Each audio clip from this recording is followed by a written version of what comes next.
up to the stars. I know exactly who we are, 'cause then I see you shine, you shining, you shining. Everybody come on, everybody come on now. Everybody. I'm stuck to the dance floor with the whole team. With the whole team. I'm stuck to the dance floor with the whole team.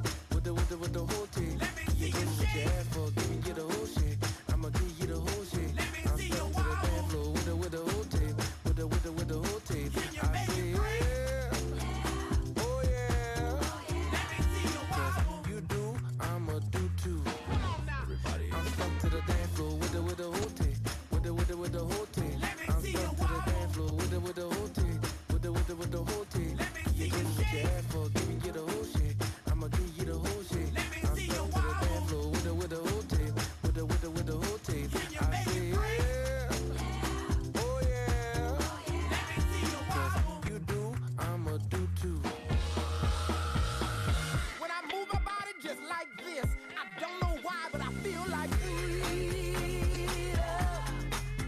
I hear a song that takes me back, and I let go with so much freedom. Freedom. I'm gonna get it, 'cause it's my freedom.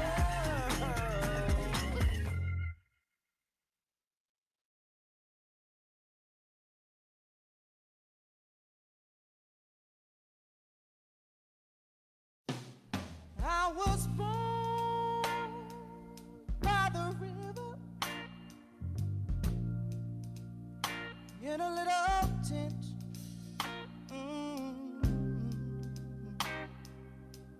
Like the river I've been running ever since. It's been a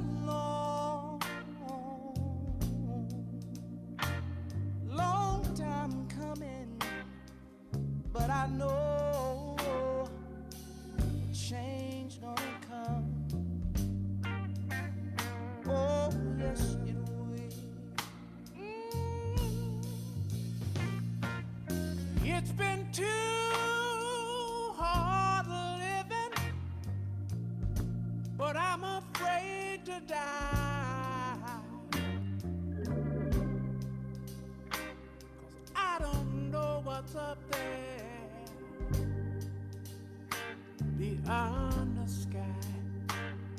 It's been a long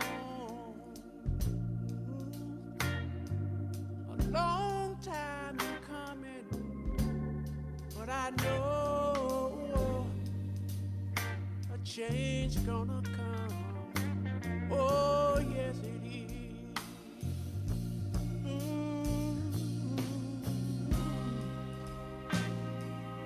Then I go to my brother.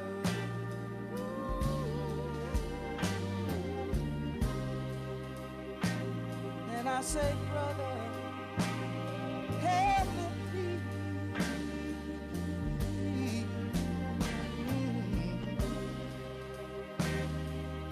But he wind up knocking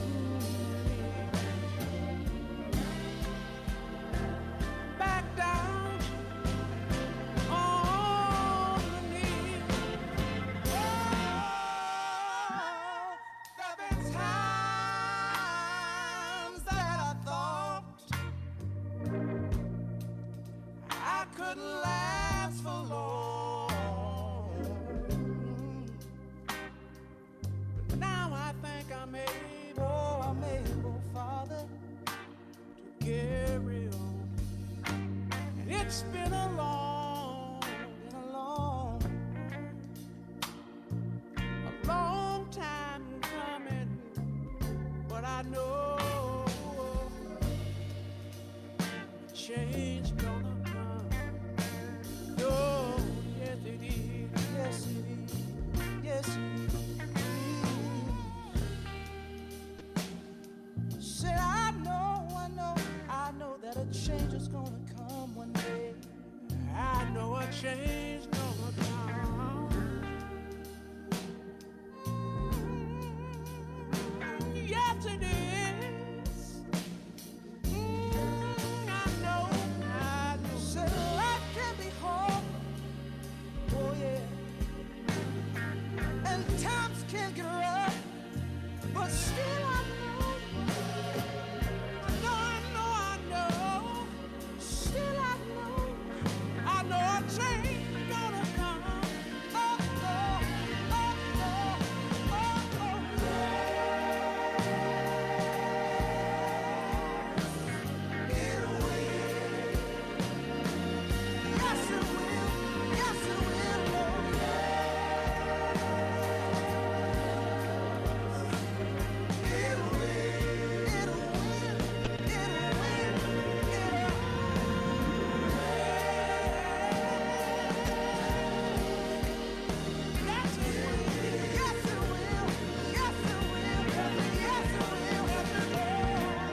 You're shining, you're shining. Everybody come on, everybody come on now. Everybody, I'm stuck to the dance floor with the whole team, with the whole team. I'm stuck to the dance floor with the whole team, with the whole team.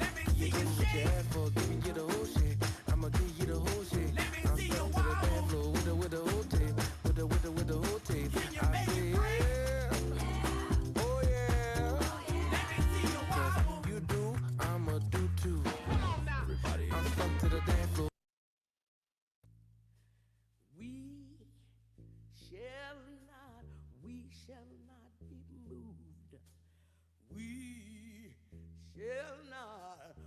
shall not be moved like a tree that's planted by the water. We shall not be moved. We shall not be moved. We shall not be just like a tree that's planted by the water. We shall not be moved. We're fighting for our children. We shall not be moved. We're fighting for our children. We shall not be like a tree that's planted by the water. Oh yeah.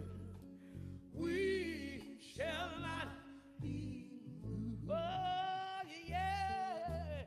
We shall not be moved. Oh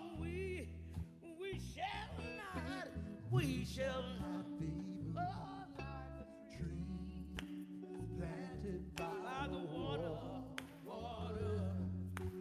We shall not be moved. Yeah. Oh yeah.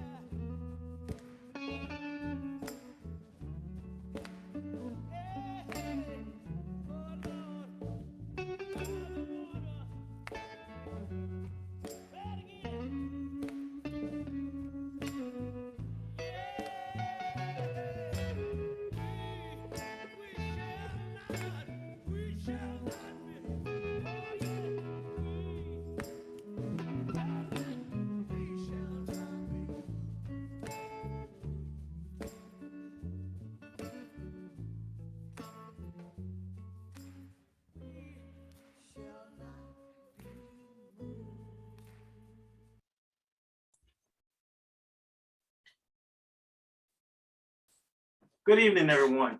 On behalf of Arlington NAACP number 7047, we welcome you to the 74th Annual Freedom Fund Virtual Banquet.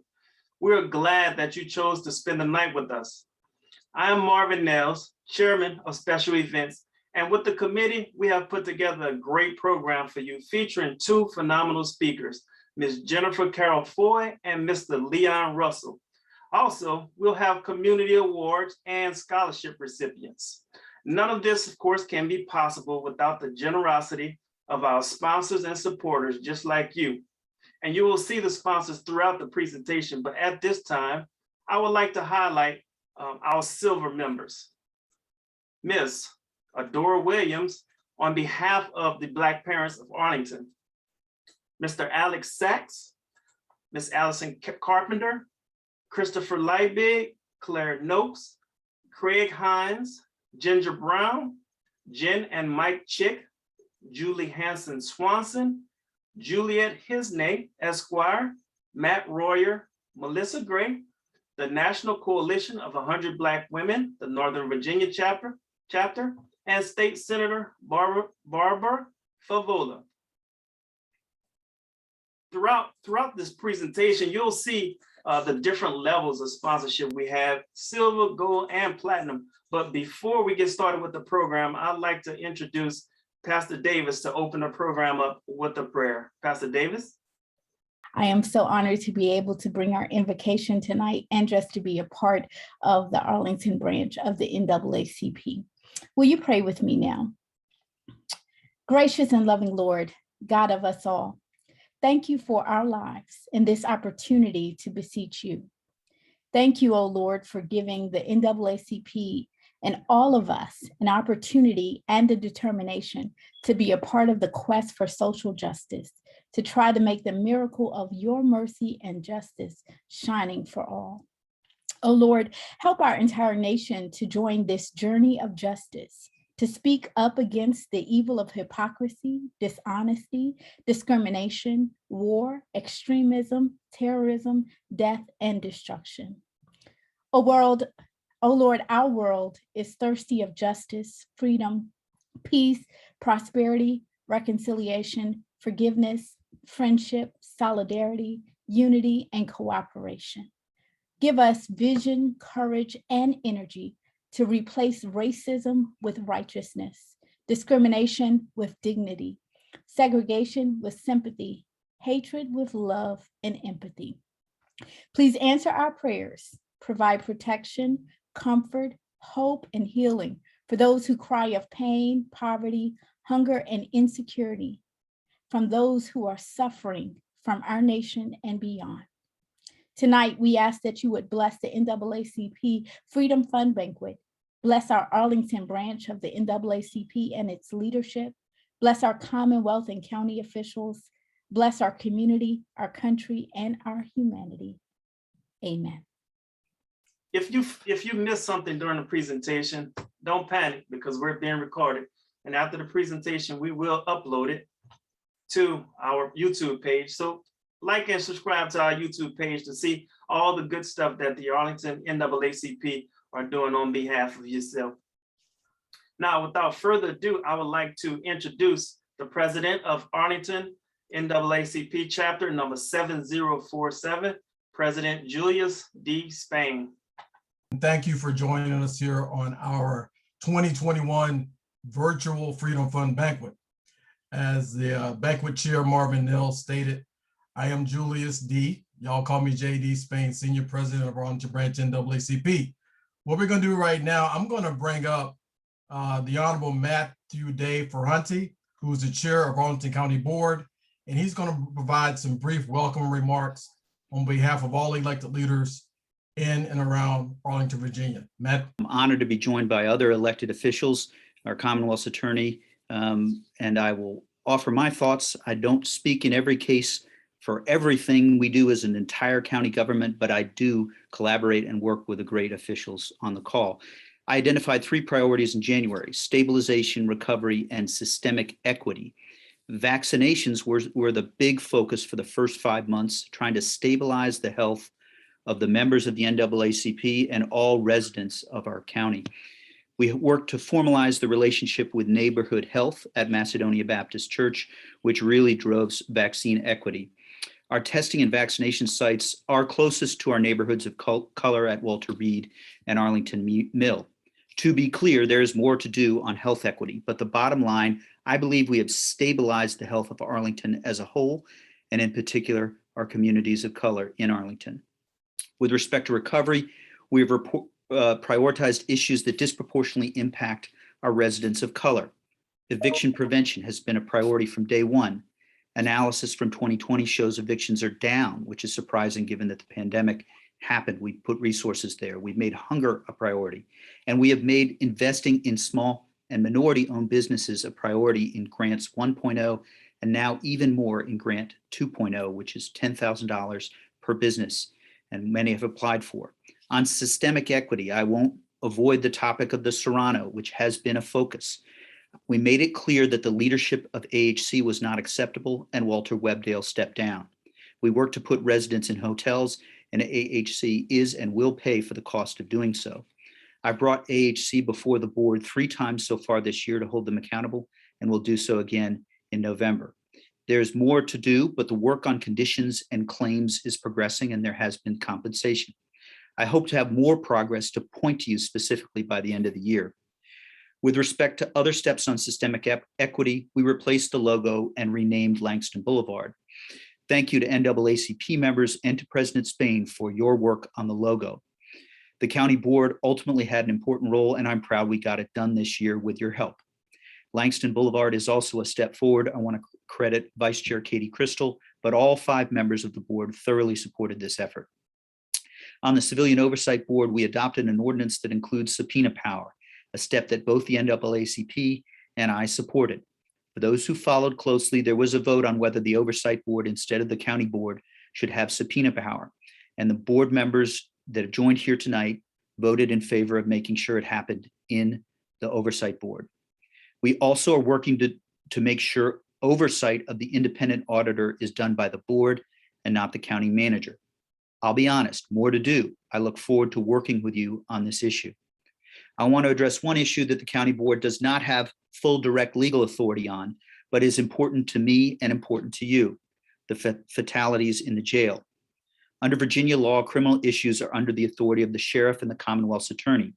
The county board has a role in funding the services that can help divert individuals from the jail. We are all doing everything we can, and it is on my mind on a daily and nightly basis that we encourage transparency, accountability, and resources. Finally, the board continues to work to normalize our work on racial equity that began 2 years ago. Is perhaps the most important thing long-term for the NAACP's mission. Ms. Samia Bird and our whole of government effort in this regard is critical, and we are engaged as a county board, and I'm engaged personally in that work. I'll just conclude by thanking you for your work and sharing that I'm honored both to serve as chair of the board and to be a member of this branch of the NAACP. Thank you, Matt, for those words. And in the, we picked up a lot there from what you just stated. And as our theme for this year, we shall not be moved.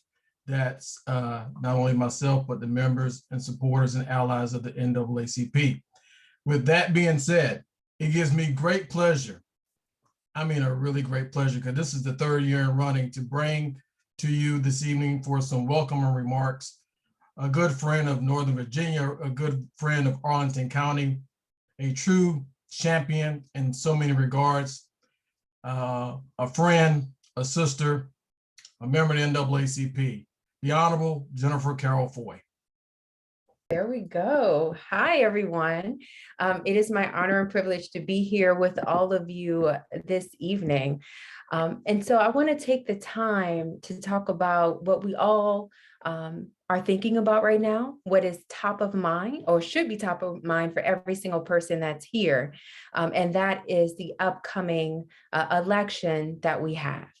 I can't stress enough how important it is to make sure that our voices are heard and our impact and presence is felt on November 2nd. So as President Ronald Reagan once said, for this nation to remain true to its principles, we cannot allow any American's vote to be denied. The right to vote is the crown jewel of American liberties. Voting is critical to ensure Black communities are no longer undermined, underfunded, and under-resourced at every level, from access to health, building wealth, education, and the justice system. Voting is an exercise of faith in our hopes for a brighter future. And the challenge has been for us to get on the rolls, stay on the rolls, and get our vote counted. But unfortunately, in this country, we have 50 different democracies because we have 50 different states doing 50 different things. And it shouldn't be a partisan issue. It's really a citizenship issue, because we know that bad elections lead to bad politicians who lead to bad policies. And we are not in ordinary times. This is an all hands on deck moment for us in Virginia. We must resoundingly repudiate hate and sexism and homophobia and all the phobias across the board. And I'm proud of the work that the Arlington NAACP is doing. We have been protesting in the streets, and now it's time to protest at the polls and go vote. This is about more than an election. It's about who will address the systemic and historic inequities in our systems, who will help us jumpstart our economy, who will help us defeat this invisible enemy called COVID-19. So we are looking for paid family medical leave, investments in Black businesses, reducing Black maternal mortality rate, increasing the minimum wage, reforming our juvenile justice system, and we will not take no for an answer. There is one place and only one place where the man who cleans the tables and sweeps the floor at Amazon is as powerful as the trillionaire who owns it, and that's at the voting booth. So some people don't want you to vote because it's powerful. And if they did, they wouldn't work so hard to take it away, because they know that that's how our power and resources get redistributed. It is one of the most important issues and economic issues of our time. So again, get out and go vote. It sounds like a slogan, but it's not. It's actually a solution. It is how we will invest in underserved communities. We will uplift the most marginalized around us, how we will see real policies and positions change that will uplift many of us, especially the ones who look like the people on this call. So again, hats off to the Arlington NAACP. You are doing the good work. And thank you from all of the families who have had a loved one die recently in our jails. And you took up the charge to make sure that there's transparency and accountability across the board, that their families get answers. And of course, we ensure that no inmate who gets a jail sentence actually receives a death sentence. Now, this is the good work that your NAACP has been doing. And it's because of all of your support that they're able to continue to do the great work that they're doing. So again, support our Arlington NAACP, and please don't just use your voice, use your feet. Grab a friend, make a plan, and let's go vote. Thank you. Thank you, Jennifer, for those inspiring words. And again, we are so honored to have you with us. We will have a token of our appreciation from this branch sent to you in short time, but thank you. And we will all be getting out to vote on November 2nd. I know we had souls to the polls this past week, and many of us went out and exercised our right and voted then.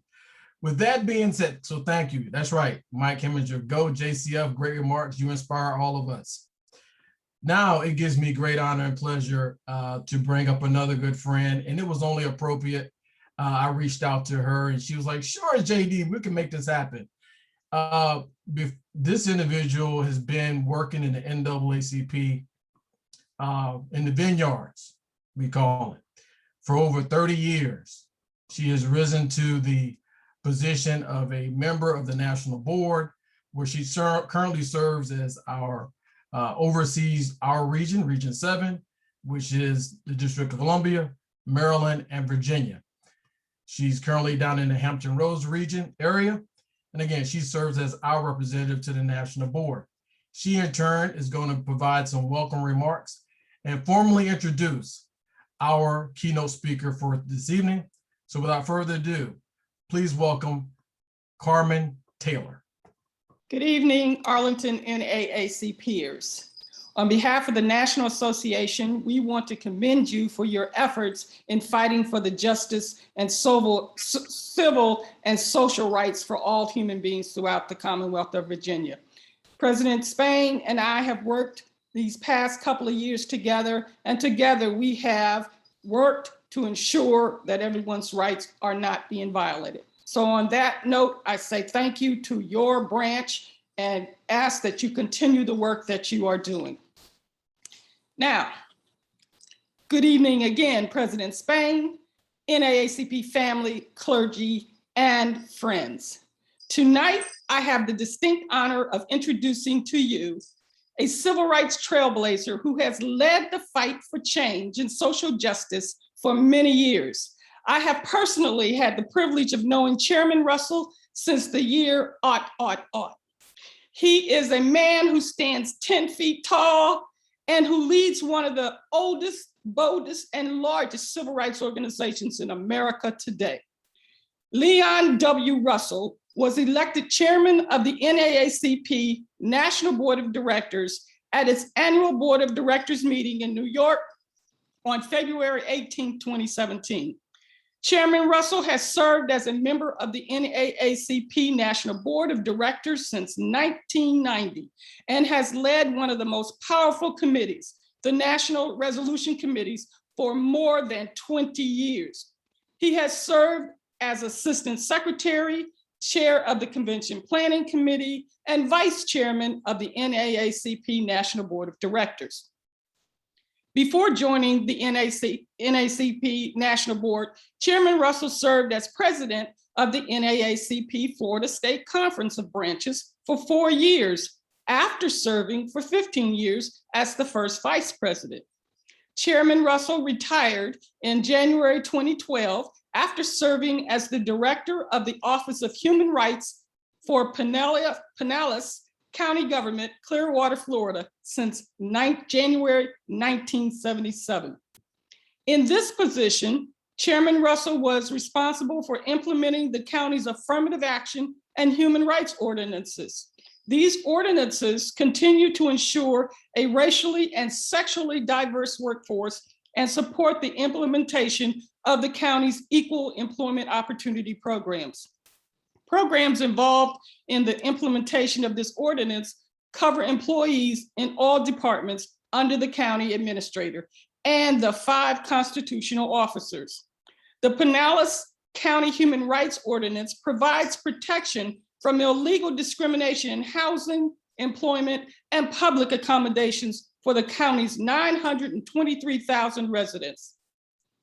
This ordinance has been deemed substantially equivalent to Title VIII of the 1968 Federal Fair Housing Act and Title VII of the 1964 Civil Rights Act. Over 500 formal complaints of discrimination are filed under this ordinance annually.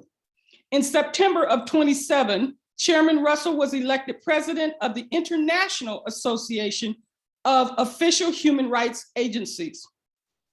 I hope I say this right, IORA. The membership is an agency-based and consists of statutory human and civil rights agencies throughout the United States and Canada, as well as representation from other nations.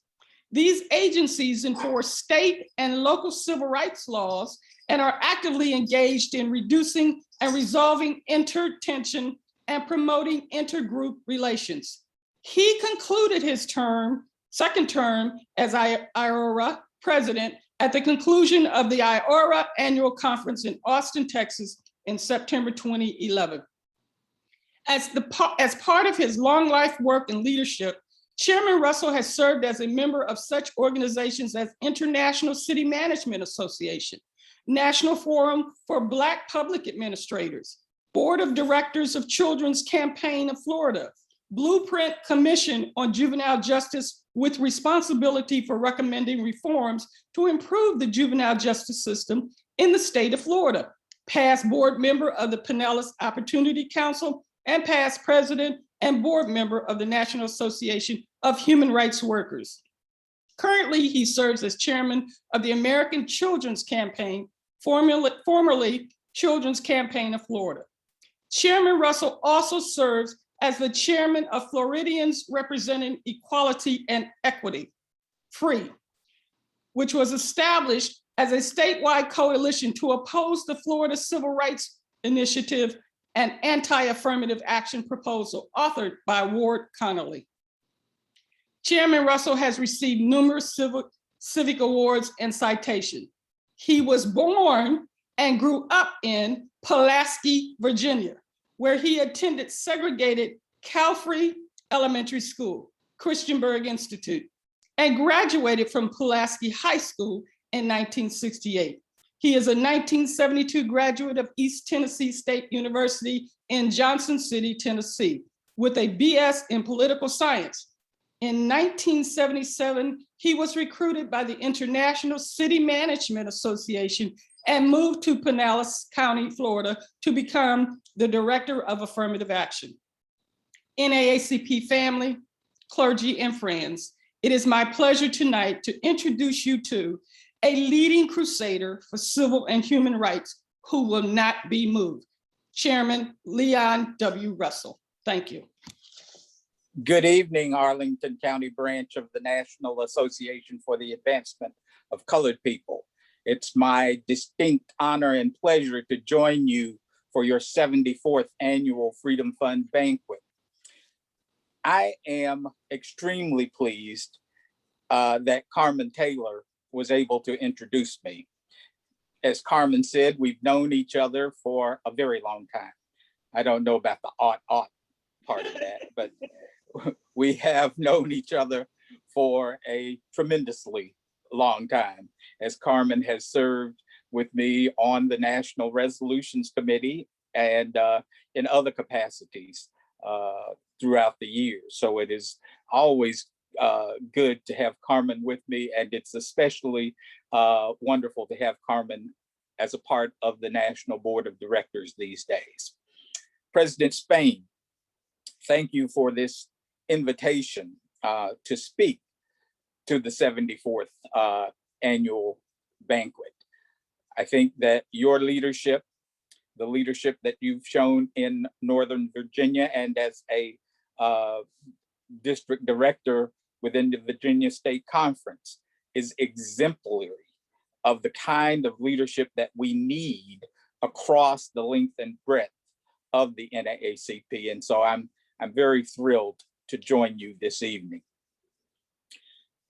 We come together this evening, you say under the banner of "We shall not be moved." We shall not be moved, but we must move those who don't understand the importance of democracy.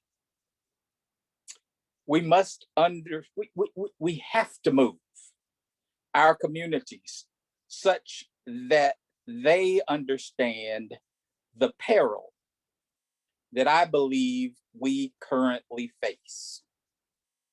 As I look around, I think about Dr. King's words when he talked about from chaos to community. Will there be chaos, or will we descend? Will we finally, once and for all, become that bright shining community on a hill? Quite frankly, there's much question about that. As we gather this evening, we know that the forces of supremacy, white supremacy, quite frankly, are looking at an effort, I believe, to take us back to another Reconstruction era, if you will. They're looking to turn back the progress that has been made on so many fronts. When you think about that question, chaos or community, and you think about 2021 in the United States of America, you have to think about a number of things. First and most obvious is this whole health crisis we call COVID. And it's just not a pandemic that affects us generally. In the African American community, because of pre-existing situations created, quite frankly, by structural and systemic racism, COVID has decimated many of our communities across the country. And yet, there is chaos and misunderstanding in many of our communities who refuse to understand the importance of getting vaccinated, the importance that vaccinations have for providing protection, not just to ourselves, not just to our families, but to our entire communities. Chaos if we don't get as many Americans, as many African Americans, as many people vaccinated across the world as possible. We won't eliminate the chaos that COVID causes. As we look around and we think about the kinds of chaos we face. Quite frankly, we look at where we are in terms of education, and it's not just the question of COVID and whether or not our children can go to school, but we're faced, quite frankly, with what our children will be taught if they're able to stay in school. People have, quite frankly, created a situation of chaos when they talk about this whole thing of this whole misconception of the study of African American history. At some point, it is important for this country to understand that it has to face the history of Africans in America, because that history is American history. It has created and been a part of the development of this country. Once and for all, don't tell me that you are worried about something called critical race theory, which has never been taught in a elementary school, a high school, most college classes. Once in a while in somebody's law school, they took a topic called critical race theory and discussed it, but it is not a subject that is generally taught. What that tells us is that people want to continue the chaos of a people who will be denied their history, won't be taught their history, and therefore will not know when their future is in danger. When we think about the chaos that is out there, we have to think about, as Ms. Foy said, this whole issue of the development of public policy. Quite frankly, over the last 5 years, 4 years before the current administration, we had national policymakers, and we continue at the state level to have policymakers who are insistent on creating public policy that has no rhyme or reason other than to create chaos. And as a result, they create public policy that tends to lead to death and destruction rather than advancement and improvement in our communities. Chaos. Will we allow this creation and perpetuation of chaos to continue, or will we determine once and for all that we will work together to build one community? I was very pleased to hear your opening presentations this evening, hearing presentations about what's going on in the community, in the county, to improve life for the citizens of the county. We have to understand that that's public policy. That's the development of public policy. And it is extremely important that if we intend to see our communities grow and improve, if we intend, quite frankly, to continue a thing called a community, it's incumbent on us to make sure that we put people in public policy making positions who understand that public policy must uplift, not tear down, must be creative, not destructive. It's important for us as a people. It's important for us as an organization, not just to say that we believe that our vote is our voice, but we have to prove it. We have to convince others that their vote is their voice, and that their voice is, in fact, important in the creation of public policy, that they have a role to play. And so your responsibility over the next 4 or 5 days, quite frankly, is to do everything that you can to ensure that there is a full turnout in the November 2nd elections in Virginia. Now, I'm not concerned about telling people who they ought to vote for, but you have an obligation to educate your communities, all of your communities, on the importance of the vote. You have to educate them on the issues and the impact of public policy, not just at the state level, but at the city and county level. Because quite frankly, it matters little who sits at 1600 Pennsylvania Avenue if there are supremacists at the county commission level or the city council level or the state legislative level who are creating public policy that is destructive of the rights that we have fought so long to obtain. And so I challenge you this evening. Yes, you've done souls to the polls. Yes, you've gone out and voted early. But I challenge you to go out and talk to everyone in the street, everyone in your community, everyone in your workplace, and challenge them to make their voice known.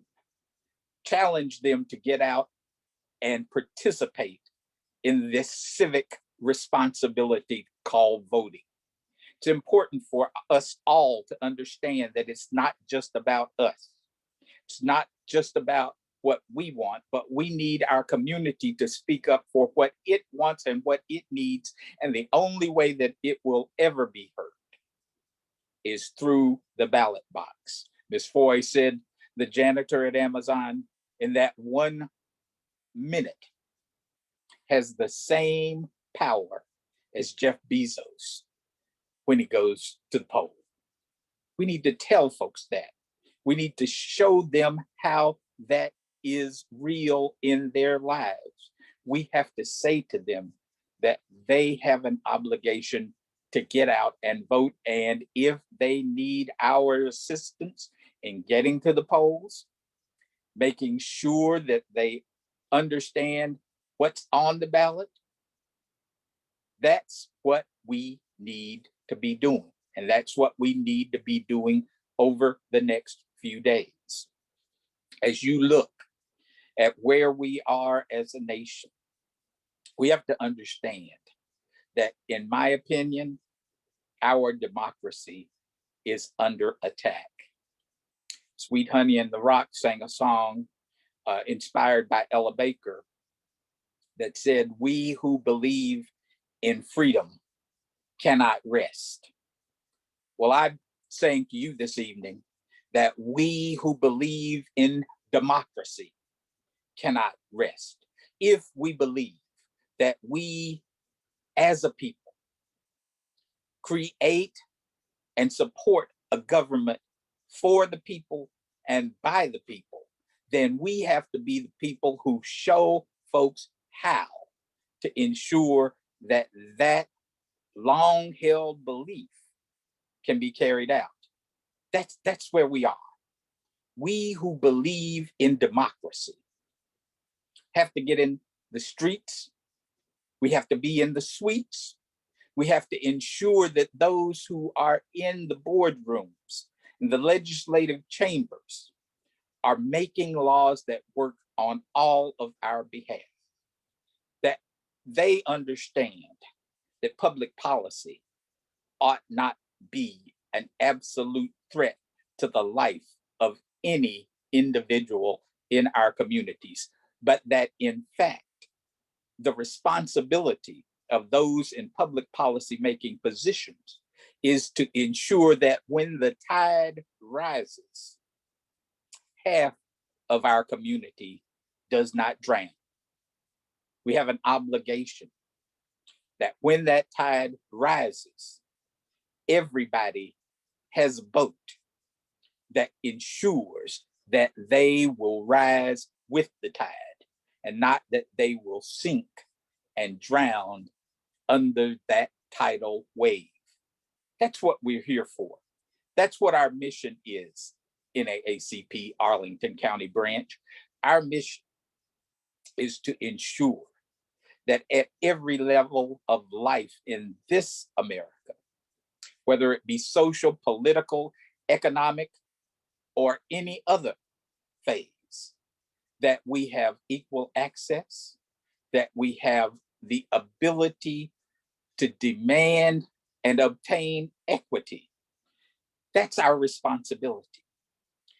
We're here to ensure that the right thing is done at the right time, and now is the time. No, we will not be moved from our mission.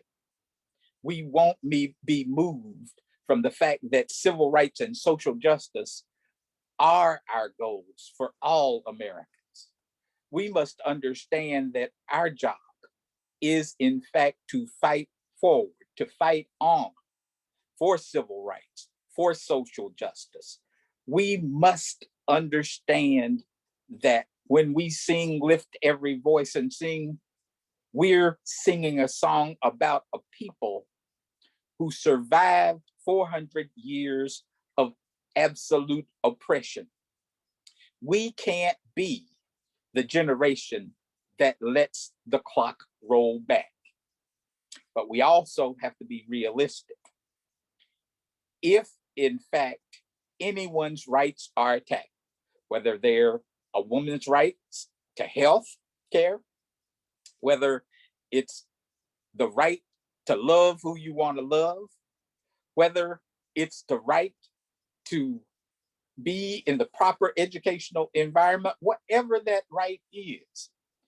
If people who are attacking democracy today are allowed to be successful, then we may very well be talking about a challenge to the very essence of the 13th Amendment.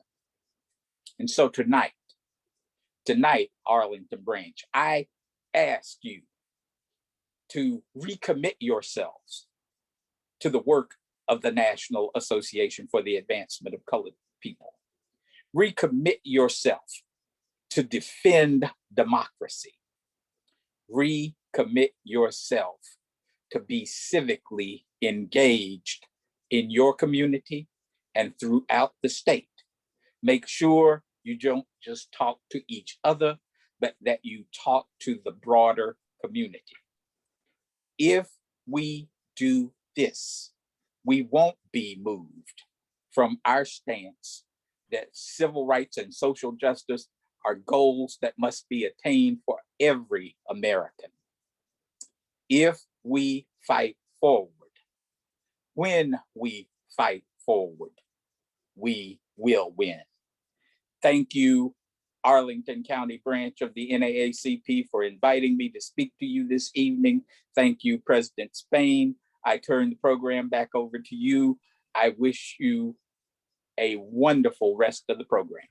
Thank you, Mr. Chair Leon Russell. Y'all excuse me, I was muted. But I'm back. We will stay on the battlefield for social justice and civil rights. Technician, do we have a problem in the background here? No, we can hear you perfectly fine. Okay, great. And that message, of course, resonated with not only myself, but I know all 183 members on this call, attendees.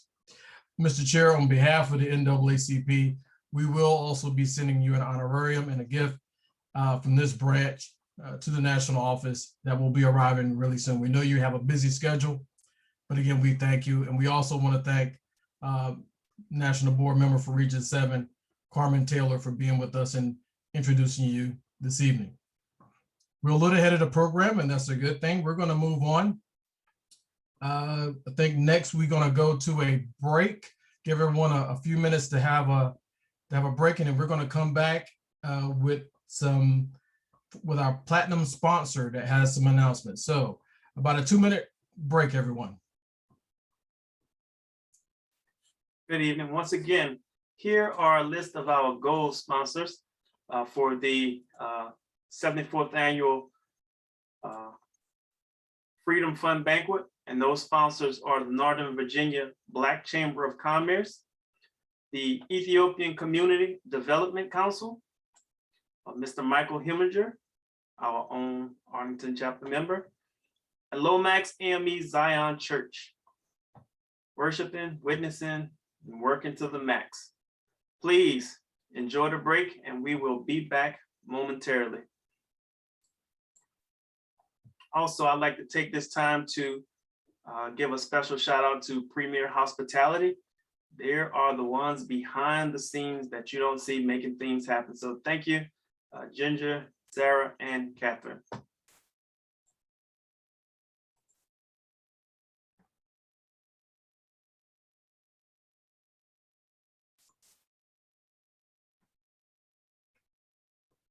Okay, Marvin, can you come on up? We're going to get ready for our first sponsor, who is, I think you have that.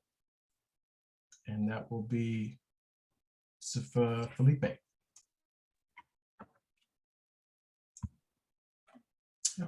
Thank you, Patrick. Go ahead. Oh, hi, everybody. Thank you, President Spain. I'm so grateful for your leadership and for the work you do for our community. I'm here to bring greetings from Amazon, and I will be brief. My name is Patrick Philippi, and I lead external affairs for Amazon across the HQ2 region. We are so very proud to be supporting this event, and thank you to the NAACP Arlington branch for creating the space for such an important conversation and event tonight. As we grow our business in the region, racial equity and inclusion are at the forefront of everything we are doing, and I want to be a close partner to everyone here tonight. This includes our hiring across the board to prioritizing diverse-owned businesses and retailers that will be opening at HQ2 as we build and grow in Arlington. I also wanted to highlight we're doing a lot of work across the state. So we have programs like the Amazon Future Engineer, which is a computer science program designed to inspire and educate millions of students around the world and here in Northern Virginia to pursue careers in computer science. We know this is both good for our business and also really more fundamental than that. We know it's simply the right thing to do. I also just wanted to say we are really looking forward to partnering.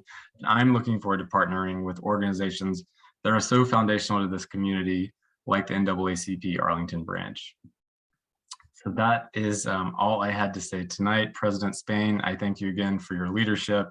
Thank you to the NAACP Arlington branch, and thanks to everyone here for coming for this important conversation.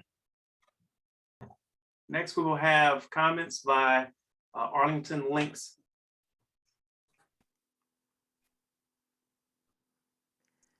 Good evening. Thank you, President Spain. I am Suzanne Walker, Chapter President, and I bring greetings of friendship on behalf of the dynamic Arlington, Virginia Links leadership team, many of whom are here tonight with our fantastic chapter members. We are proud to serve as a platinum sponsor at this year's Freedom Fund Banquet. The Links Incorporated is proud to celebrate 75 years of outstanding service this year with an international membership boasting of over 16,000 professional women of African descent across 292 chapters located in 41 states, the District of Columbia, the Commonwealth of the Bahamas, and the United Kingdom. As one of the nation's oldest and largest volunteer service organizations, we are committed to enriching, sustaining, and ensuring the culture and economic survival of our community. Our rich and continuous legacy of programming is linked to the nation's oldest and largest civil rights organization, the NAACP. In 1952, the NAACP Life Membership Project became our first national program.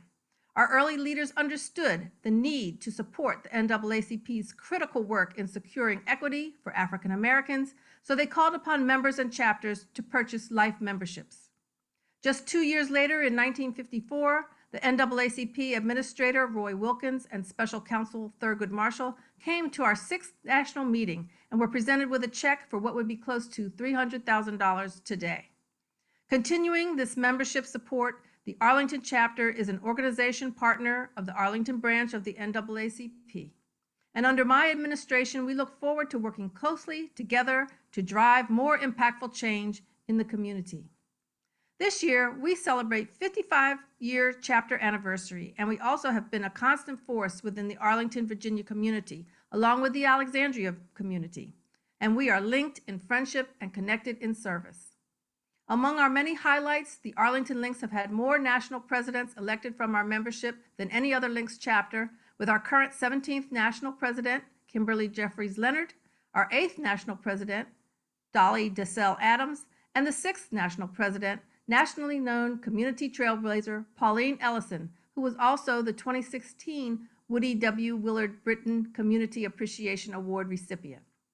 I encourage you to visit our website at www.arlingtonlinksinc.org to find out more about our amazing program initiatives and community events as we focus on transforming our communities and fulfilling our purpose. Again, that's www.arlingtonlinksinc.org. And thank you so much for having us tonight. Thank you very much, Arlington Links. Now we will have comments from our Go Canvas sponsor. Thank you very much, Marvin. Really appreciate it. Thank you, President Spain. First, I would like to thank the Arlington chapter of the NAACP for allowing Go Canvas the opportunity to be a sponsor. We think that the work the chapter is doing is absolutely critical in our communities. When we think about the mission of Go Canvas, it's not just about making money, it's about also making a positive impact in the lives of our employees and in our community. So it's a great honor for me to be here to represent Go Canvas. Also, I'd like to thank the chapter for really challenging and both inviting me personally. So I've been able to be active in the chapter going back to the summer of 2020 when there were trying times in our community. I really appreciate how the NAACP encouraged myself, my family to step up and be part of the change that our county needs. And I've really grown personally, having the opportunity to participate in many of the events that the chapter is organized. So thank you for that. Everyone looking at the screen is probably thinking, hey, Jason, that's great. We're glad that Go Canvas is proud to be a part of this great event and to partner with the NAACP. But what on earth is Go Canvas, what you do? So very simply, Go Canvas, our charge is we want to take small and medium-sized businesses and help them move to the 21st century. If you think about all the businesses that are out there today, many of them still using pen and paper for their most critical assignments. So they have plumbers, electricians, carpenters out in the field doing work. And Go Canvas is the opportunity where we take all those critical processes and we allow you to move those to a mobile environment. So you're able to send your field workers out to do an inspection, track where they are using GPS, add photos to their inspection, create a work order for what needs to get done, capture signatures for the clients on the spot, and then automate those workflows so it goes off and it orders the parts and also connects directly to your dispatch. So all those things that can be critical for a thriving small business to do, and those things that create a lot of paperwork, a lot of headache, you can do those simply and easily with Go Canvas. So, and if anyone would like to learn more about Go Canvas and how we might be able to help your small or medium-sized enterprise, please make sure to look me up after the event. Thank you so much.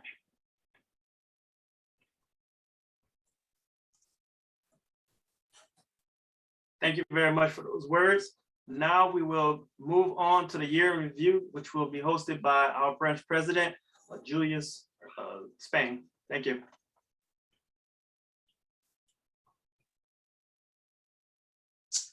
Okay, can you see me here? We got the spotlight. So good evening, everyone. This is going to be brief. We've done so much here in the branch over the past year, but I'm going to do my best to sum up a little bit. In fact, there's some things that we're going to miss out on, and we'll probably cover those next year because we've had some significant accomplishments in the past few days. But let's go to the next slide. Let me first start off by thanking all of our Silver Life members. And when I say about Silver Life members, these are individuals who have already paid, they've paid their $750. They are committed to the NAACP and they are lifetime members. Now, they can become a gold member or a diamond life member later on, but in this year alone, these are the individuals that have already paid. We had one today, so thank you, Whitney Kernodle, for your Silver Life memberships. Just want to recognize everyone, so let's just give them a round of applause. Next slide. So, you know, this is my third year as president, and the local news last year started off and said when we had our elections that we got interviewed. We're going to focus on advocacy. And that's exactly what this branch has done. Next slide. You know, Virginia, Arlington is not immune from all the different things that we've seen and experienced in the past couple of years. You know, this photo shows some really horrific images of what's been going on across America and right even here in Virginia. If you look to the left of there, where we had an individual in uniform who was roughed up, right, by the cops. And move to the next slide.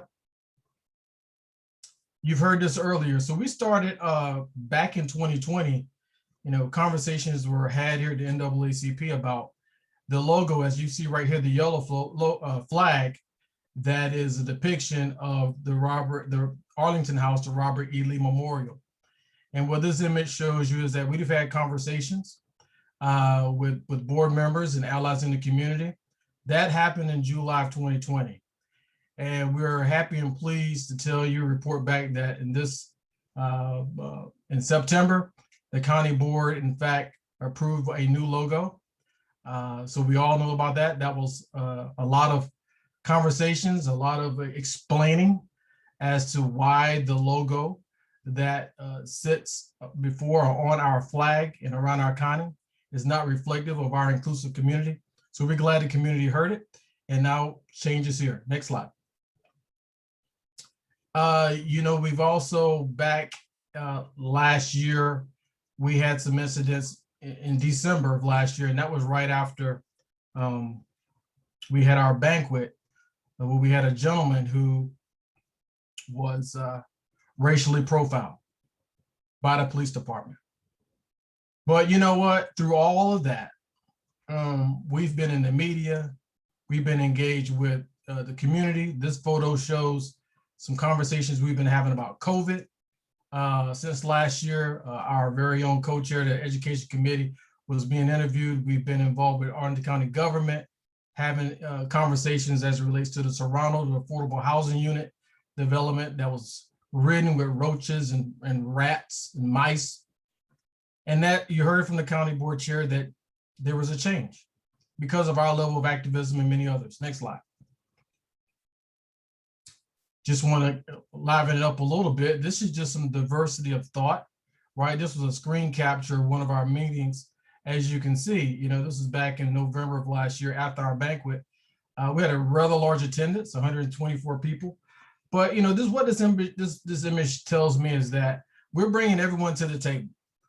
The elected leaders at the local level, the state level, the community activists, at that time, people on our committee, our committees, to have hard conversations about policy issues. You heard this reference by the chair, and that's what this branch is all about. We're policy driven at the end of the day. Next slide. This is just a slide. You know, we've had a lot of talk about police reform in America. You know, you go back to President Obama timeframe when he came out with his 21st century policing. This was just a conversation. And like I said, I am not the only one that's had conversation with media and people alike, but we've been engaged. Next slide.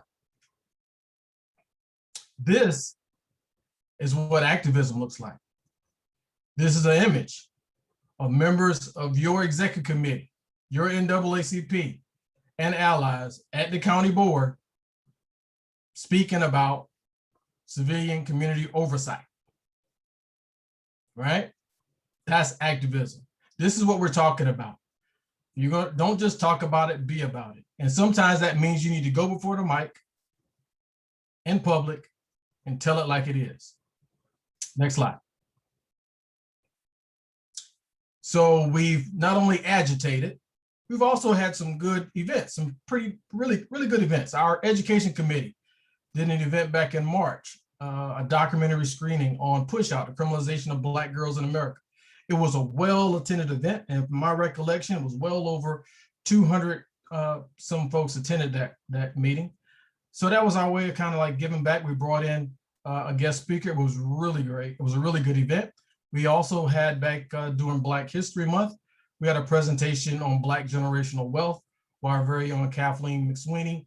And we had a guest speaker talk about, financial wealth and generational wealth, for our communities. And these are just some additional images.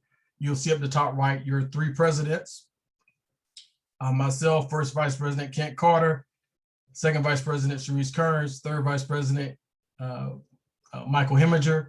We're all getting at it. We're having a conversation. And at the bottom, you can see they're interviewing with the press. Next slide.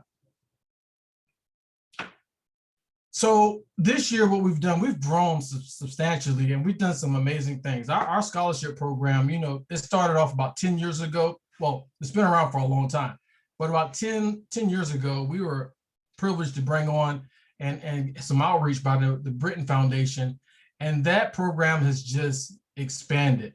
You look to the right there, it says Arlington Branch NAACP Scholarship. You hear more about this later on, but this was the event we had earlier this year with all of our scholars, and people got to wear their shirts, their sweaters, their college, where they're going and where they're attending. And that was a really good event. So our scholarship committee is doing amazing work and has done over the past year.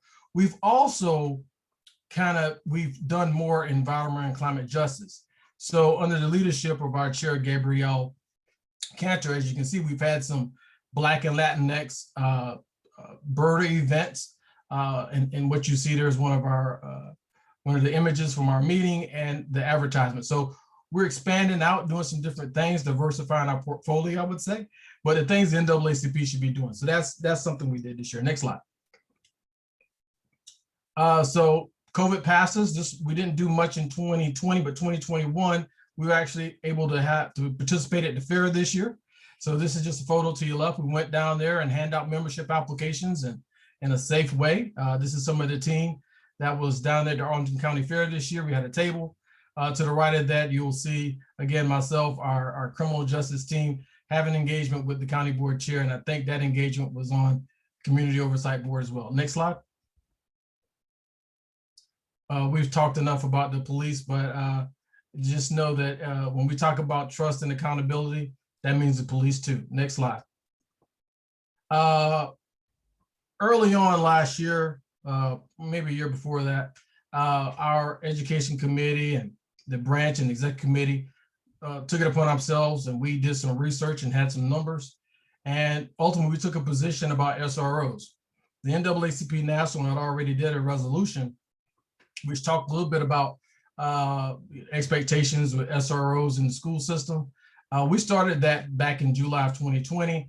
And as many of you know, here in Arlington, just a short time ago, Arlington County school system has removed SROs from the school system. So I would know, because of our advocacy and our ability to articulate to the leadership at the county level and the school board level, that there's alternatives to armed policing, police officers in the school system, and many other things. That's why it really happened. Next slide. This right here was, we had a campaign forum. So you see, we were very involved. We had a campaign forum that was highly well attended. And then, the piece about the Serrano, which was just, that in and of itself, it was not new to the NAACP. We knew about this in October of 2020. We addressed it with leadership in the county. Bottom line, they didn't take, really any action on it until about April timeframe. But we're in a better place today than we were, at least the tenants are.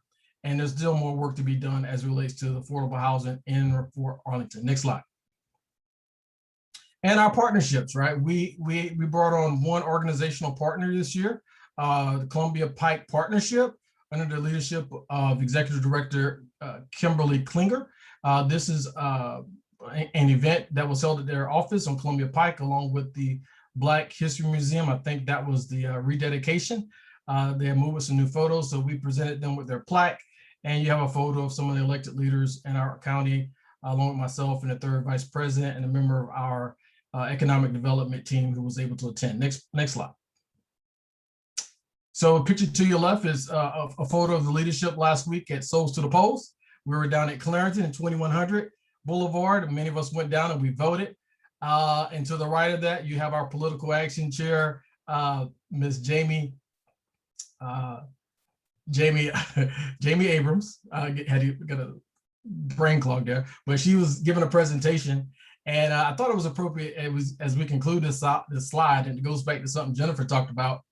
November 2nd is around the corner. We're not going to tell you how to vote, but we're going to tell you to vote, right? And I think that image just summed it up. That was an event, again, she was managing, and it worked out just well. I just got a note. Go to the next slide. Do I have another slide here? So I'll sum this up.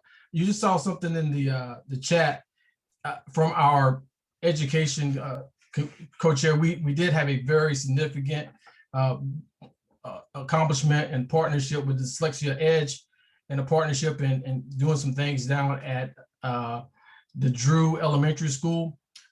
We want to do right by that, and we're just getting started.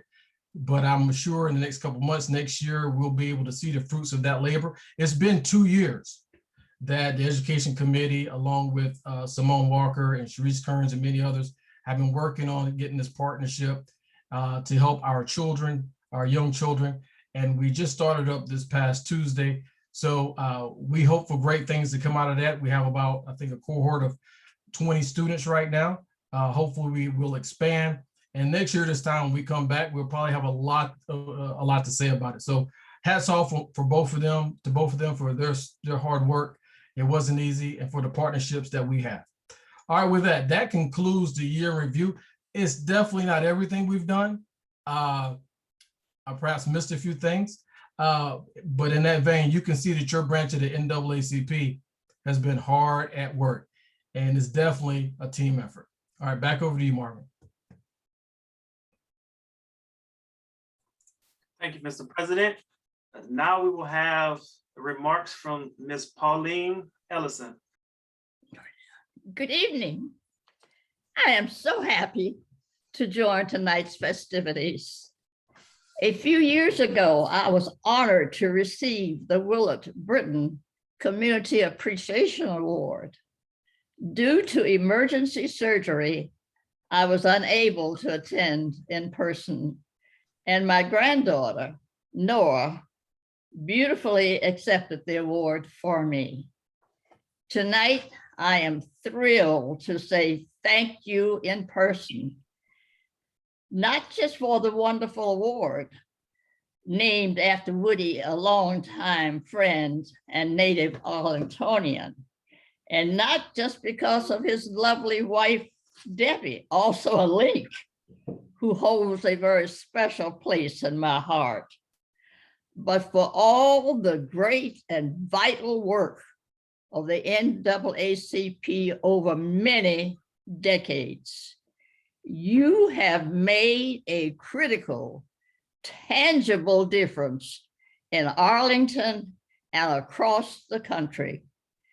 Please continue to fight the grand fight. Based on over 97 years of living, I can say with authority, we have come a long way, but we have not yet reached the promised land.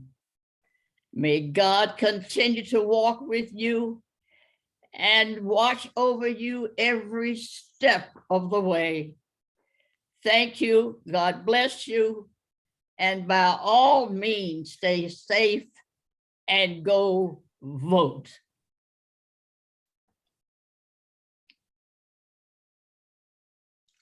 Thank you, Ms. Ellison. And I'm so glad we were able, so excited we were able to get you on. 96, 97 years young. I've heard so many great things about you, and we're honored to have you with us tonight. So thank you. We love you here at the NAACP. And again, appreciate you. Thank you, Ms. Ellison. That was very welcoming.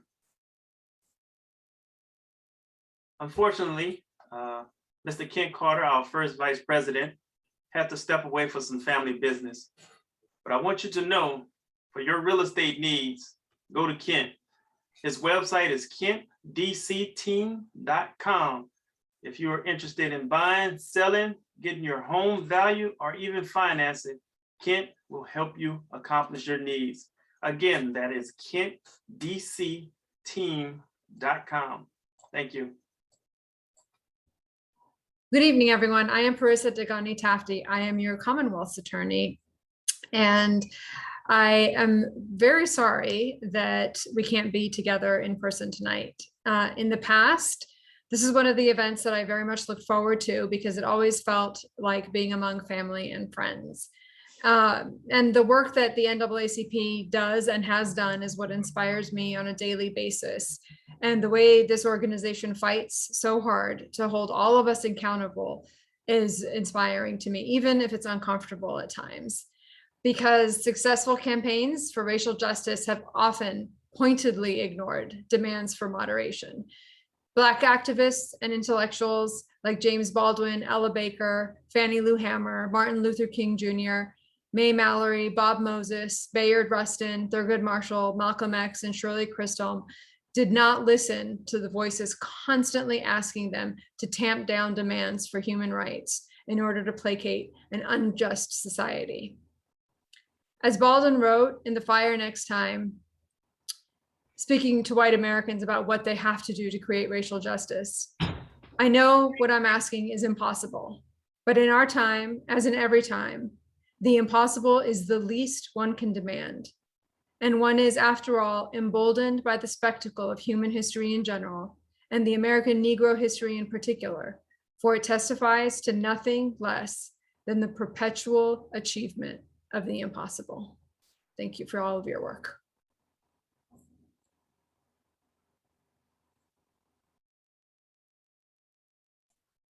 Many thanks to the Commonwealth's attorney for those words.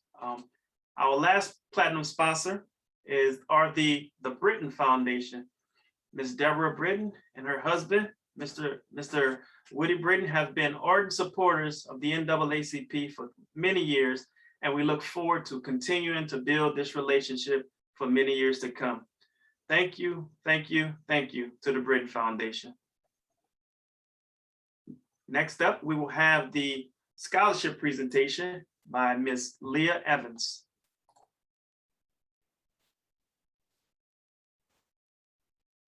Good evening, everyone. Thank you all for attending this year's Freedom Fund Banquet.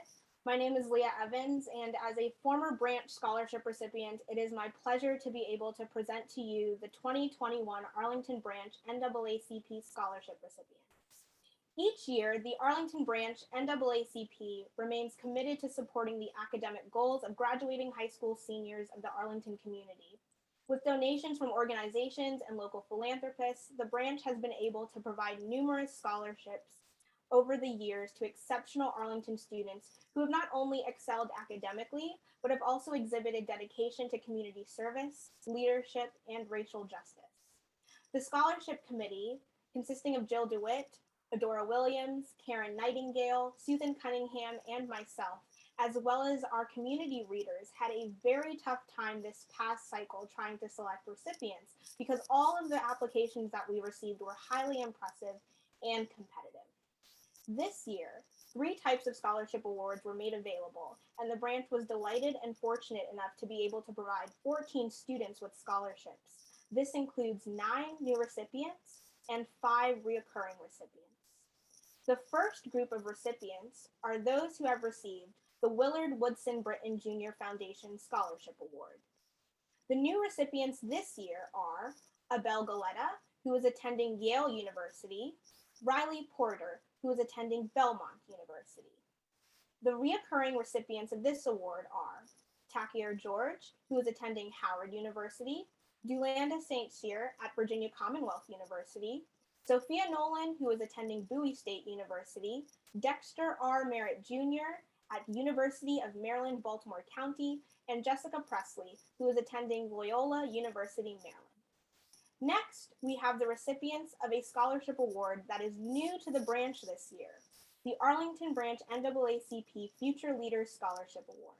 The recipients are as follows: Joanna Agboka, who is attending Virginia Commonwealth University, Chelsea Figueroa, who is attending North Carolina Agricultural and Technical State University, Alexander Hall, who is attending University of Virginia, Elena Ogby, who is at James Madison University, and Belen Tespe, who is at Northeastern University. Finally, we have the recipients of the Arlington NAACP One-Time Scholarship Award. This award was given to Celeste Clark, who is attending Duke University, and Kira Harrison, who is attending Virginia Tech or Virginia Polytechnic and State University. Please join me in congratulating all of our scholarship recipients on their outstanding academic accomplishments. To the recipients, we as a branch are all so very proud of you and remain dedicated to supporting you in your pursuits of higher education. I now would like to take this moment to recognize those who have made these scholarships possible. To the Britton Foundation and Miss Deborah Britton, thank you so much for your unwavering support of the Arlington branch NAACP and our scholarship program. As a former recipient of the Willard Woodson Britton Scholarship, I know firsthand the positive impact of the Britton Foundation's partnership with the branch, and the branch thoroughly appreciates your unwavering dedication in helping our students gain access to opportunities of higher education by working to minimize the financial barriers they face. To Amazon, thank you so much for the generous donation to the branch's scholarship fund this past year. The Arlington NAACP Future Leader Scholarship Award was made possible with this funding, and we hope that you will continue your dedication to racial equity by working with the branch to support the students of the Arlington community. To all of our public and private donors to the branch, thank you for your continued generosity. Your donations make it possible to provide one-time scholarships each year to deserving Arlington students. The branch is forever grateful to each and every one of you for your support. And with that, I hope you all enjoy the rest of your evening. If you feel inspired to support our Arlington students, please donate to the branch's scholarship fund. Thank you.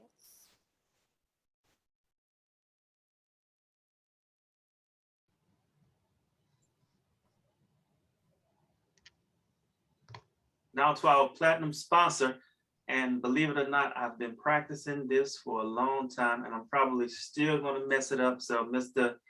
Takis Karantonis, please forgive me if I butchered your name. No, you didn't. That was excellent. Thank you so much. And thank you for having me here tonight. What an inspiring evening, especially when I have really the privilege to speak after the presentation of the scholarship recipients. This is what our future looks like, and it's bright. So my campaign has sponsored this event, and we did it with a lot of respect and a deep appreciation for what the NAACP has accomplished this year as an organization, as a community convener. I'm running for re-election for Arlington County Board because I believe in the transformative power of the spirit of community. President Spain gave you a summary of how vitally important your voice has been this year in everything I took on and everything that we accomplished together in Arlington. In fact, your choice of awardees this evening tells the story. I saw Wilma Jones this morning at 6 a.m. She was helping her neighbors to advocate for safer traffic patterns in her neighborhood. This shows you the depth of care and the spirit of community. This is exactly the kind of spirit that is behind renaming Langston Boulevard, behind retiring our county logo, the old county logo, behind being a powerful voice when she insisted for a community oversight board with meaningful powers that will restore trust in policing in Arlington. And so did Brad Haywood, whose voice was so helpful and continues to be in our journey figuring out how we make equity and justice count, how Arlington can lead Virginia in criminal justice reform.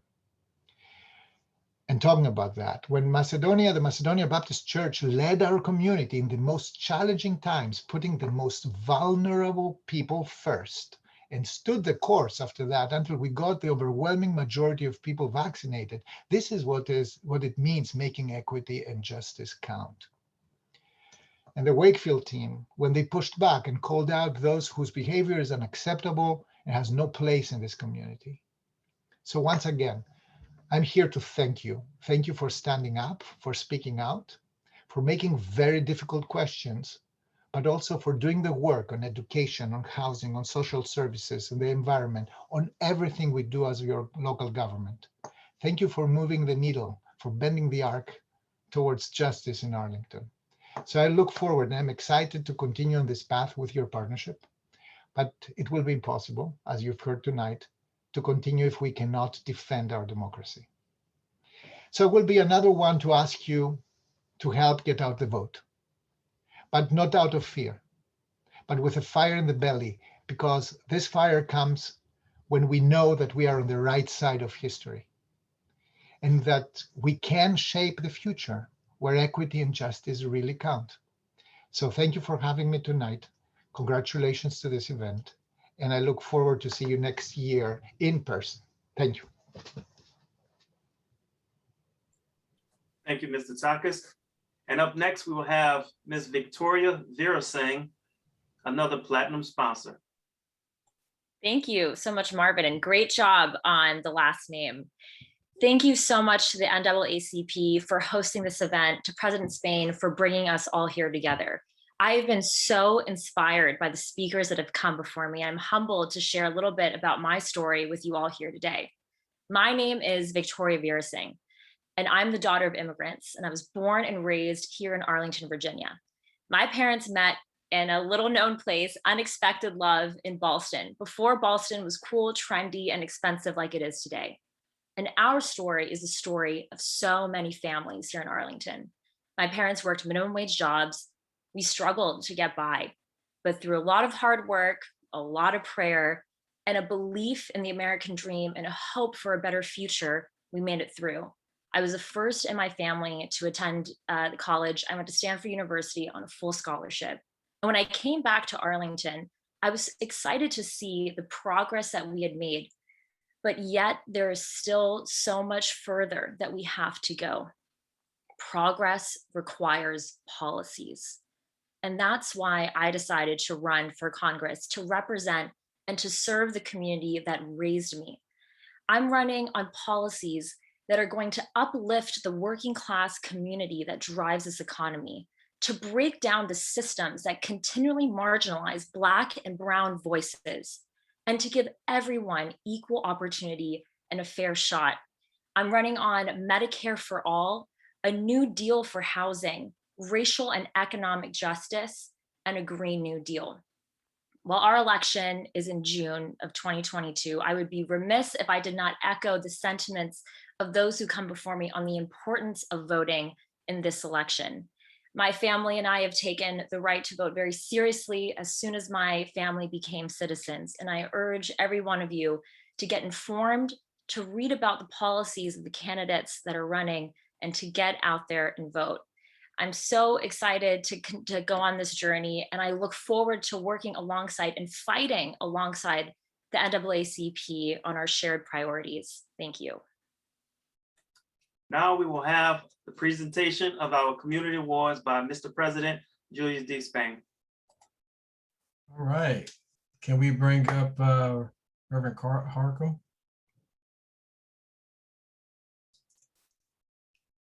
Hello, how you doing?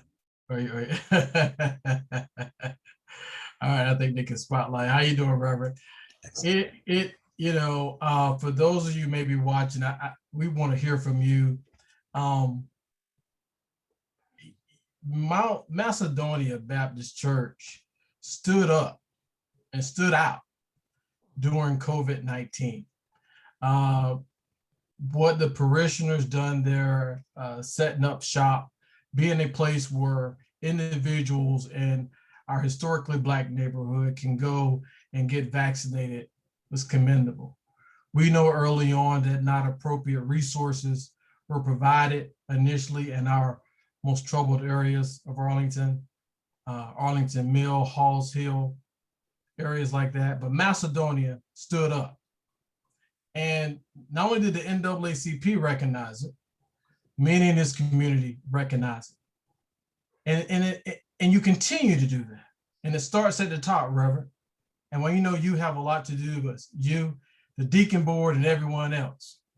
So on behalf of the Executive Committee of Arlington Branch NAACP, our members and our friends, represent Macedonia Baptist Church and Lamont West with the Willard W. Woody Britton Community Appreciation Award. Thank you, sir. Thank you, thank you, thank you, thank you so much. We thank you so much for the NAACP, for all that you mean to our community. We thank you for your leadership. And it is our pleasure that we had this great opportunity to partner with a neighborhood health to offer a community-based vaccination clinic to our community. So it not only handled the challenges of hesitancy, but also the challenges of availability. And so we were in the community, and it was our pleasure, our honor to serve the community. And so we thank you so much for this great award today. We are very appreciative. And we thank God for our leadership at the church. We have Trustee Lamont West, who is the chair of our trustee ministry, who played such a pivotal role. Amen. Give him a big hand, such a pivotal role in this whole process, along with our staff, the rest of our staff, and everybody pitched in. But we really appreciate all that Trustee Lamont West did. And so it's just our honor to serve our community, and anything we can do to serve. We've come to serve, not be served. We are there for our community. Thank you, Reverend. Do we have Lamont with us, or he is? Lamont is, yes, he is. There he is. I see. The floor is yours, Mr. Chair. There you go. Okay. I just want to say I'm very honored. It's an honor and a privilege to receive this award. I thank the NAACP, but this is what Macedonia do. We come out and we show out and we do everything we can do in the community to assist our community in every aspect of the way, and we will always be there for our community in anything that we can help and do. We pride ourselves being a community church. Thank you. Thank you, Lamont. Let's give both Mount Macedonia Baptist Church and Lamont West a round of applause. Thank you, gentlemen.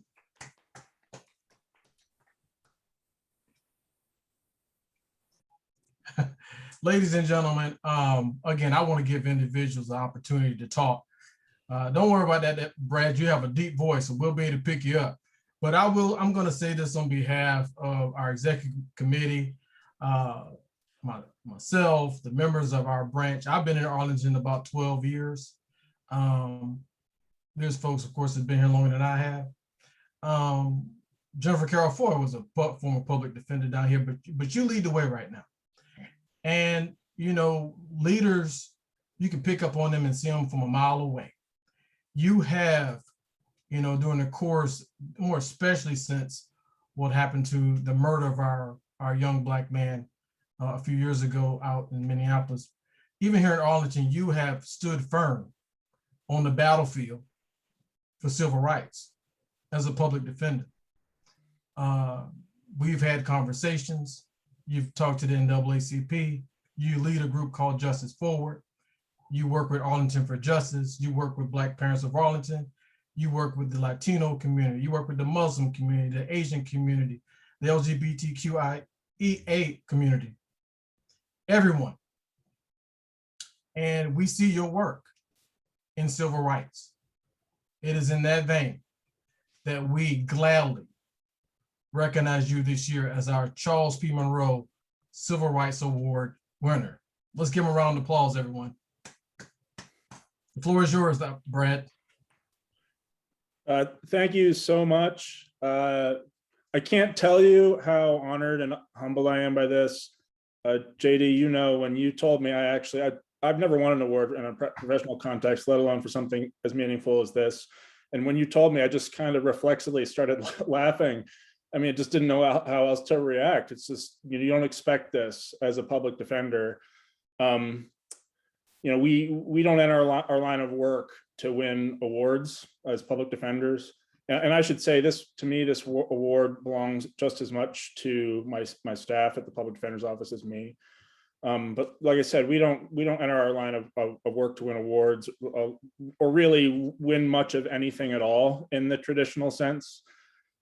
We mainly, as I think everyone knows, we do our work in the background, and we do it because it matters more than anything to us. Our victory is in knowing what we are doing is right. Our satisfaction comes from the knowledge that we have helped even one person, and that often is someone who has never had in their life had someone on their side.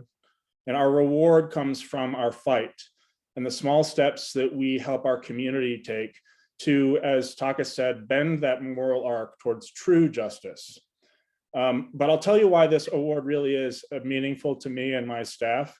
It's really meaningful because it's often very difficult, as you all know, to see that arc bending in the right direction. At times, even now, it feels as though that arc is reversing course and bending back. I'll tell you, just a few hours ago, this has been heavy on my heart. Oklahoma, with the Supreme Court's blessing, tortured a Black man to death. But it's during tough times. It's during the times of injustice, the times that we're facing obstacles to this work. And there are a lot of them, but it's those times when a recognition like this matters. It's a signal from this tremendous community of advocates in Arlington that our fight is true, that our fight is noble, and that our fight is worthy. And it is a message from the people who matter most to us, from you, from the Arlington NAACP, from the social justice and racial justice advocates in Arlington, is a message from you to keep doing what we're doing, to keep serving the most vulnerable among us, to keep speaking truth to power, to keep thinking big and relentlessly and boldly working to change our little corner of the world. And that, I can't tell you honestly how much that means. It means more than I can describe. So we stand unified with you, and we are so grateful that you support us. So let's keep doing this work, and let's keep doing it together, because there truthfully is so much work left to be done. Thank you again. Thank you, Brad. Thank you. Let's give Brad Haywood and his entire team a round of applause. Say this, on behalf, again, of the Executive Committee, the Arlington branch of the NAACP members, we thank you for all that you have done, you continue to do. We heard earlier about you 6 o'clock this morning out in your community. I had no idea, but this is you. And you represent Henry L. Holmes and many others that came before us during a time that you know quite well, because you're also an author about the history here in Arlington, of the things our forefathers and foremothers went through. But here we are in 2021, and I use this a lot because it is a battlefield for social justice and civil rights. And it's because of individuals like you, whether we see you on TV giving out Act Right, or any other thing, you're there leading the charge. You have the energy, you're bold, a Black woman in America, in our community, with voice and powerful. And you're inspiring. You're inspiring. You've come to the NAACP where you're a member. You've moderated some of our events, our candidate events. And you've received so many accolades, both written and verbal, about not only your temperament, but your ability to get right to the point, right? And you did that. And you served this community and you served the NAACP well, but you didn't, again, just start it. You've been doing this long before J.D. Spain showed up. I recognize it. Our executive committee recognize it. The members in this community recognize it.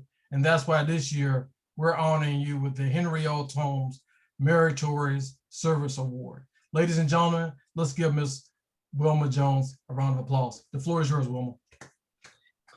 Thank you so much, JD. Wow, what an honor. I'm like Brad. I was like, when you called me, I was like, oh my God, I laughed because I couldn't believe it. But it is such an honor and a privilege. And I really appreciate the NAACP Arlington branch leadership for this recognition. I really appreciate the Political Action Committee asking me not once, but twice to moderate the candidate forum in 2021. I really appreciate that you think I did a good job. I just tried to stand up for the members of the NAACP and what is most important to us. I want to thank, first of all, one of the other honorees. Brad is one of my, he's like my Facebook love. I watch all of his posts. But also to Macedonia, because I couldn't get a COVID shot, and I had COVID in December and I really wanted a shot, and Macedonia worked with me, and JD, you connected me. So thank you to the NAACP for my COVID shot. But I also want to thank the residents of the Halls Hill Highview Park neighborhood and the members of the John M. Langston Citizens Association, especially our executive board, for their support and for the privilege to be their president and to advocate for the welfare of not only our community, but all of the underserved in Arlington. And as I call it from my Untold show, Black Arlington, Brown Arlington. I especially want to thank my family, my 6 siblings, George, Michael, Rosalind, Lydia, Linwood, and Audrey. And also my sons, Ors and Zane, and definitely want to honor my parents, the late George and Ida Bell Jones. It's because of their influence, their love and support that I am who I am and I do what I do. My mom and dad told me about civic activism, although they didn't call it civic activism, they call it civic duty. And they weren't leaders, but they were workers. They not only talked the talk, but they walked the walk. My mom had me go deliver flyers for the Civic Association when I was a kid, and I had my kids do it as well. So I have to say, my goal in life, of course, like many Christians, is to one day make it to heaven. But my secondary goal is to make my parents and all of my ancestors proud of me. I thank God for all the blessings he's bestowed on me, and I really thank the NAACP for recognizing my civic activist contributions. I really didn't expect this. It's completely out of the blue, and I don't do it for awards. I don't do it for people to say thank you. I do it because my parents told me it was the right thing to do. I feel blessed and highly favored to be a member of the Arlington community. It's a great place to live, but it still has flaws that need to be addressed. So I'm going to continue to work with the other members who are in the NAACP and our other award winners to make this a better, more equitable community for everybody. I'm happy to work with the NAACP to continue to advocate for positive change. Thank you so much. Thank you, Wilma.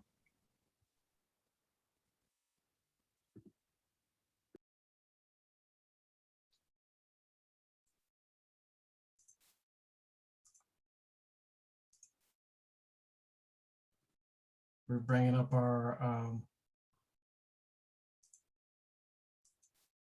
okay, well, you know, we can talk about this for a long time because this particular award is not just about one person. This award is about a group of young Black men, young boys, who sacrificed on behalf of many others, who suffered racial epithets from others during a public high school football game. And guess what, y'all? I, as a leader, I have some empathy for that because I know what they're going through. But it's not about me. It's about these young men.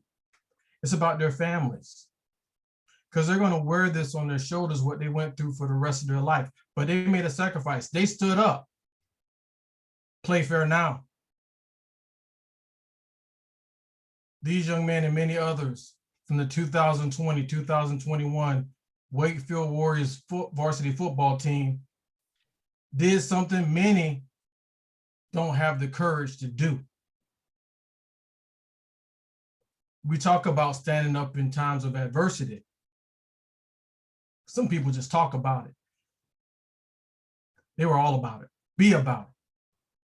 Now they go on as young men and they don't live their lives. But we have not forgotten. This community has not forgotten what they went through. You gotta be about it. That's right, Cherise. And they were. Esther G. Cooper was the first president of this Arlington branch of the NAACP. Back in the 1940s, at a time, and she was an activist. So the books tell us, the history tells us, at a time when, no one wanted to listen to Black folks in Arlington. She stood this NAACP up, and she ran and she fought for education. That's why we focus a lot on education even today. And so this year, as the committee and myself were thinking about not just the standard awards, as I looked at the awards, I saw one thing that was missing. We didn't have an award on behalf of a woman, a champion, a mother, Miss Esther Cooper. And so this is our inaugural award, and it will go forward. But in that vein, these young men and many others on that team and their parents sacrificed so much, stood up last year. Racial adversity at Wakefield High School, when leaders in the public school system stood idly by and did nothing. Shame on you. So the NAACP, our members, our executive committee, someone in the community wrote you up. We already knew about it. We want to recognize these men, Play Fair Now, for their selfless service and sacrifice, and let them know that the NAACP and our allies will be here for them, even though they're out of school now, forever. Accepting the award on behalf of these young men and their families is another champion of civil rights and social justice in our community, Miss Monique Ryan. We're going to allow her time for some remarks. Monique. Thank you, JD. Good evening, everyone. We, the families of the Play Fair Now movement, along with our student athletes from left to right, Chris Wilson Jr., Isaiah Lang, Lukai Hatcher, and their families, and all of the 2021 Wakefield football team are honored to accept the inaugural Esther G.I. Cooper Activist of the Year Award. In recognizing these brave young men that stood up in the face of racism and faced down their attackers, we are committed to fighting against racism. We know it will take our entire village to maintain the mission. We'd like to extend a special thank you to the organizations that stood in the gap and continue to raise their voices in constant support. The NAACP, the NAACP Education Committee, Challenging Racism, Black Parents of Arlington, the former and current PTSA presidents, and our entire committee. When one of us couldn't do, the other did. And these boys and these young men were able to see your support. So on behalf of each and every one of these young men, Lukai, Isaiah, Chris, these young men, I've had the pleasure of watching them go to college. All of the 2021 team, we thank you, and we ask each and every one of you to continue to ring your bells against racism and maintain the mission. Thank you. Thank you, Monique. And don't go anywhere, Monique. I also want to give you an opportunity, a special opportunity, taking presidential privilege for a little bit, to talk a little bit about the upcoming game, any information you want to share with this audience, if people want to come out, anything you want to share at this time? Yes, thank you, JD. Tomorrow evening, these young men and the 21-22 football team, varsity football team, will be facing off against Marshall High School, the same team that vilely harassed, spit upon, and called these children racial epithets. Prior to the game, Wakefield High School and APS will honor the 2021 football team and these young men in a ceremony in the auditorium, free of charge, I think beginning at 6:30 p.m. All are welcome, all are asked to come and show their support, and they also will be honored prior or during the game tomorrow evening. The game is at Wakefield High School, beginning at 7 or 7:30 p.m. So we thank you for your support. There's more work to do. We will be doing it. These organizations that I just named have been a constant source of support, and we plan to continue the Play Fair Now movement. Thank you, Monique. Let's give these young men and their families a round of applause. Thank you. And let's show up tomorrow night.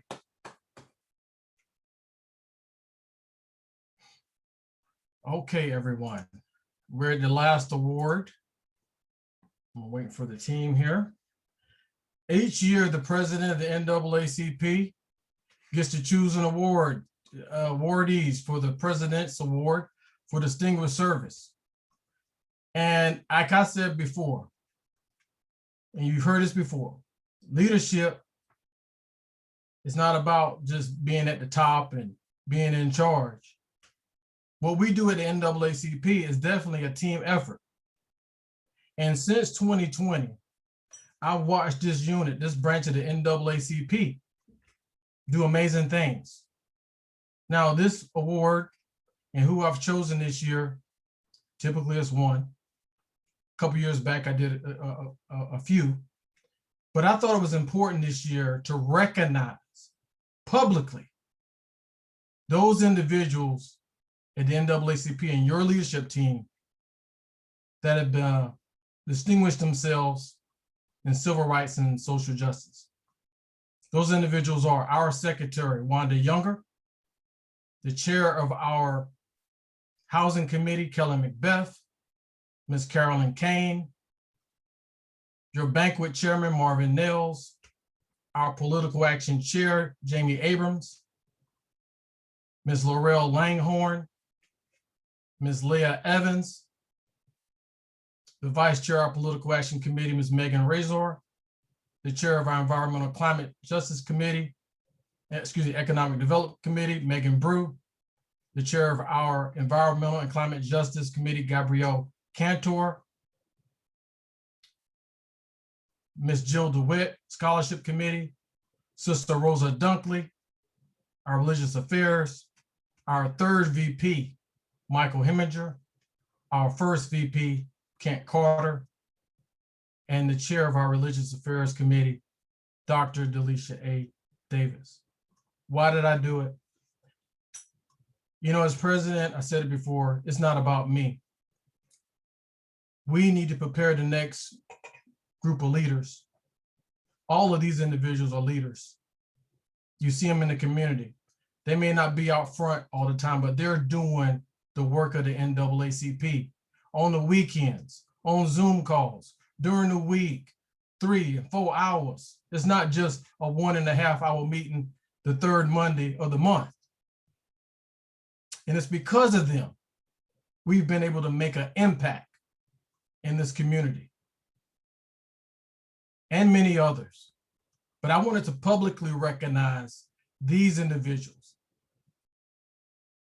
for their hard work and their dedication over the past year. Let's give them a round of applause.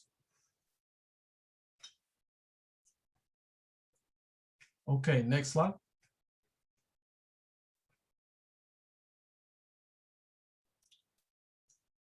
Am I bringing up, are we at the end here? Okay. We're way ahead of time, so let me wrap this up before we bring up Reverend Delisha Davis. Ladies and gentlemen, we still have 146 people on the call, and you know how I do, I'm looking at the clock. We're going to end on time. I want to thank each and every one of you for taking time out of your schedules to be with us tonight on a Thursday night. I know a lot of us have to go to work tomorrow, but it's really been an honor and a pleasure to recognize a few individuals, get a great message from the chair of our National Board of Directors, Mr. Leon Russell, hear from Jennifer Carroll Foy, hear from elected officials in our community, hear from our awardees. It's just been a very inspiring event. I hope we made our mission as far as fundraising for this year. If you attend our banquet, our meeting next month, you'll get that report. Our members will. We did really well. We did not want to dig into people's pockets. That's why it was only $30. This is all virtual. This will be shared in a few days to everyone who purchased a ticket. So check your email boxes, inbox. We also have some attachments from the links and other organizations that we will put in this very same email. Okay, I want to end on time because guess what? You can't get off now. If it's 144 people, I want 144 people to be here in 6 minutes, because after the good reverence done, we have something special for you, and you really have to stick around and watch it. All right, let's bring up Pastor Davis for the benediction. And good night, everyone. A marvelous time we have had tonight in this banquet. Thank you to everyone who's a part of it. And we thank God so much for President Spain, who leads us in such a wonderful fashion. Our benediction for tonight comes directly from the Bible. May the Lord bless you and keep you. May the Lord make the Lord's face shine upon you and be gracious unto you. May the Lord turn the Lord's face towards you and give you peace, now and forever. Amen. Have a marvelous night, everyone. Don't go anywhere. We got something for you. Let's go, Tex. Turn up the music. We can't hear it.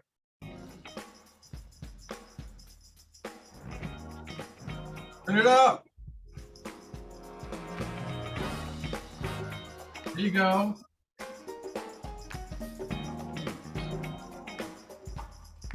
Lift every voice and sing till earth and heaven rings with the harmonies of liberty. Let our rejoicing rise high as the listening sky. Let it resound loud as the rolling sea.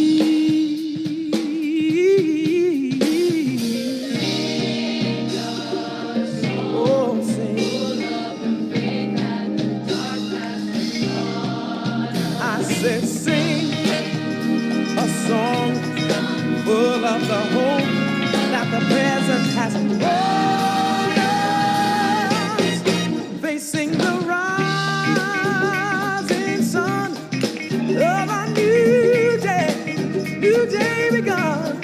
Let us march on till victory is won.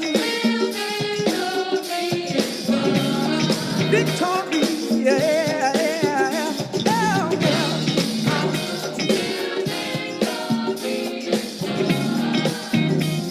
Listen here. Stony the road we trod, bitter the task in wrong, felt in the days when hope unborn had died, yet with the steady beat have not these weary feet come to the place which our fathers, oh Lord, they sighed, yeah. No. Over away, tears have been. I'm telling you, we have come, treading the path, blood of the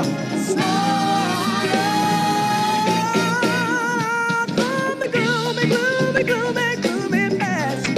Till now we stand here at last. Yeah, true to our God, true to our native land. Oh, you got to stay true to you. Oh, you do. Ooh, yeah, yeah. Oh, yeah. All right, baby.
Go. Let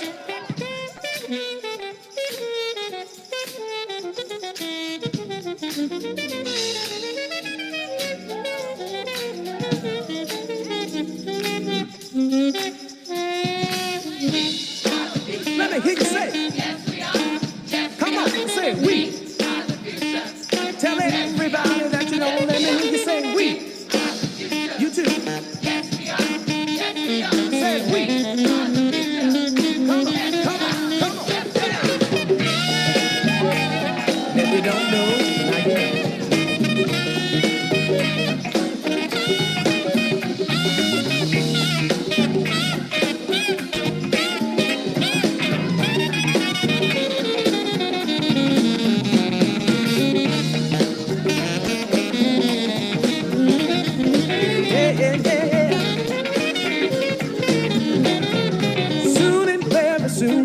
We are going to see the King. Soon and very soon, we are going to see the King. And I wish I knew how it would feel to be free. Soon and very soon, we are going. Let us march on till victory. Let us march on till victory. Let us march on till victory.